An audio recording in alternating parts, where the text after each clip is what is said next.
കഴിഞ്ഞ 9 വർഷത്തിനിടെ 4 കോടിയിലധികം രൂപ കലാകാര പെൻഷൻ ഇനത്തിൽ സാംസ്കാരിക വകുപ്പ് നൽകിയതായി മന്ത്രി സജി ചെറിയാൻ പറഞ്ഞു. പ്രതിമാസം 1600 രൂപ കലാകാര പെൻഷൻ നൽകി വരുന്നതായും മന്ത്രി ചോദ്യോത്തരവേളയിൽ പറഞ്ഞു. സംസ്ഥാനത്ത് നിർധനരായ കലാകാരന്മാർക്കും സാഹിത്യകാരന്മാർക്കും സഹായമായി നൽകുന്ന കലാകാര പെൻഷൻ സാംസ്കാരിക വകുപ്പ് ഡയറക്ടറേറ്റ് മുഖേന 1876 പേർക്ക്, കേരള സംസ്ഥാന ചലച്ചിത്ര അക്കാദമിയിൽ നിന്ന് 164 പേർക്ക് നൽകുന്നുണ്ട്.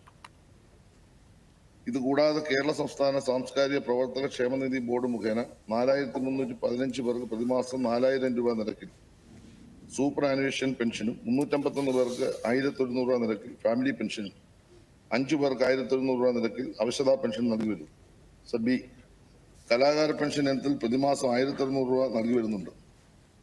സി, സാംസ്കാരിക വകുപ്പിൽ നിന്നും 977 കലാകാരന്മാർക്ക് 3,29,10,1075 രൂപ ഇതുവരെ ചികിത്സാധന സഹായമായി നൽകിയിട്ടുണ്ട്.